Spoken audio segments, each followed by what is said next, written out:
आइए UP board से related गणित की स्पेशल सीरीज में आज हम पुनः आपके लिए एक प्रश्न लेकर के आए हैं।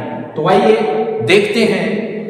प्रश्न है आपको ये 4 नंबर के बोर्ड में शामिल है। तो आइए देखते हैं प्रश्न क्या है। किसी समांतर चतुर्भुज ABCD का विकर्ण BD। अच्छा, अभी एक चित्र आपको दिखाते हैं अभी बना के। क्या है पहले क्वेश्चन पढ़ो। विकर्ण BD रेखा AE को बिंदु F पर प्रतिच्छेदित करता है जहां बिंदु E भुजा BC पर स्थित है। तो सिद्ध कीजिए कि DF गुणे EF बराबर FB गुणे FA।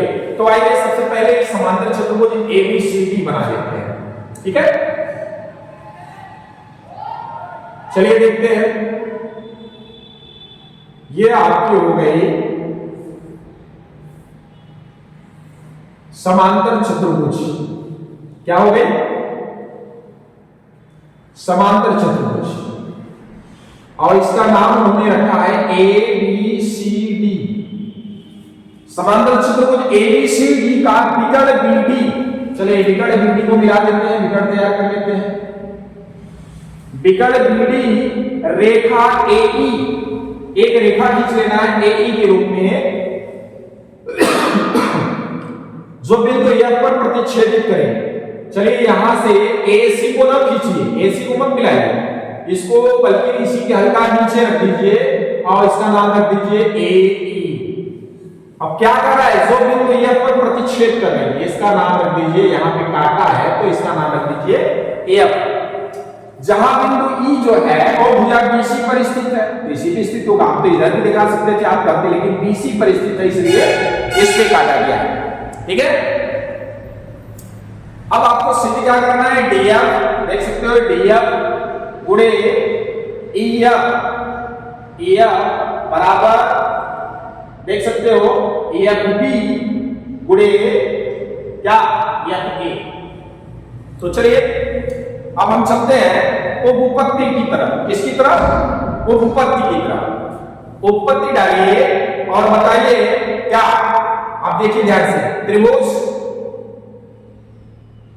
DFA, त्रिभुज DFA और कौन सा त्रिभुज देखिए जस्ट इसके सामने EFB, त्रिभुज EFB। चलिए देखते हैं इन दोनों त्रिभुजों में। पहले तो यहां कुछ वैल्यू मानते हैं। क्या? इस एंगल को मान लेते हैं 1। कितना मान लेते हैं? 1। और इसे जस्ट एकांतर में मान लेते हैं 2। और इस त्रिभुज के ये जो समूह कोणे हैं इनको भी 3 और 4 मान लेते हैं। इसको मानने से आपको ये दोनों त्रिभुज समरूपता से बड़े आराम से हो जाएंगे। तो आइए इस दोनों त्रिभुजों में हम देखते हैं।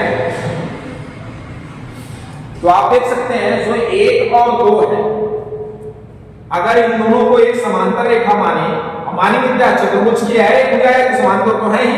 और ये इसी तिर्यक AE इसी तिर्यक रेखा अगर हो रही है तो स्वाभाविक सी चीज है कि एंगल 1 जो है बराबर हो जाएगी एंगल 2 के। कैसे लिख देंगे? एकांतर कोण से, एकांतर कोण से।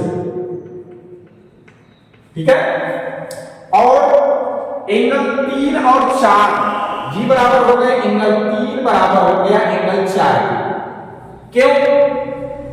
ये त्रिभुज इसके और इसके सम्मुख है भुजाएं या भुजा कोणे, और अगर इसको हम क्रॉस देखें इनके तो ये सम्मुख से बराबर हो जाएगा। मतलब शीर्षाभिमुख एक तरह से बन सकता है। जब दो रेखाएं आपस में क्रॉस करें तो सम्मुख में बनने वाला कोण क्या हो जाता है? सम्मुख भुजाएं दिखा दीजिए, चाहे तो शीर्षाभिमुख दिखा दीजिए। तो शीर्षाभिमुख लिख देते हैं। चलो शीर्षाभिमुख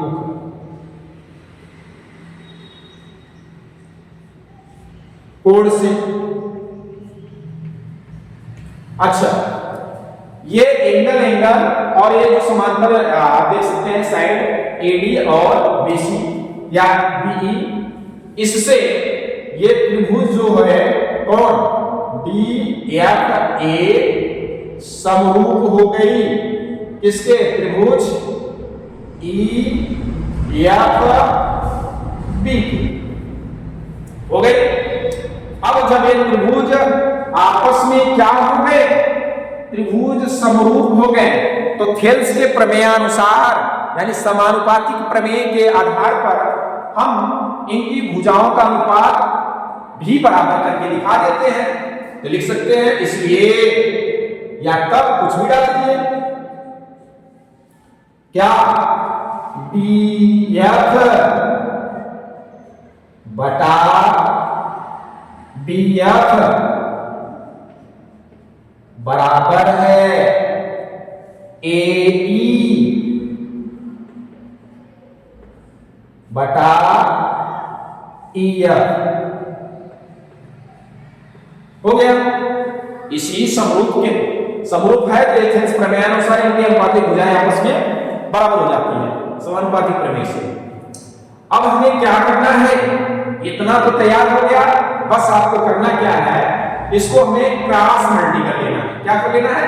क्रॉस मल्टी। इसका इसमें कर लीजिए, इसका इसमें कर लीजिए, देखेंगे कि ये आपका कंप्लीटली तैयार हो जाता है। तो चलिए DF गुणे EF बराबर इसका इसमें BF गुणे AE। क्या? AE नहीं, AE नहीं है, ध्यान से देखिए। AF क्या है? AF। अब आपका देखते हैं, यही सिद्धिकरण करना था, है ना? DF इंटू EF या FB, यहां BF दोनों एक ही है, आगे पीछे है, इंटू FA या AF। चाहे तो इसको ER लिख करके आप वही पूरा दिखाना है, इसको चेंज कर दीजिए, कोई दिक्कत नहीं। DF गुणे EF बराबर FB गुणे FA हो गया। तो यहीं पे आप दिखा दीजिए इति सिद्धम, इति सिद्धम, यह सिद्ध हो गया। तो मेरे प्यारे बच्चों, हमें उम्मीद है कि यह प्रश्न भी बड़े अच्छे ढंग से आपको समझ में आई होगी।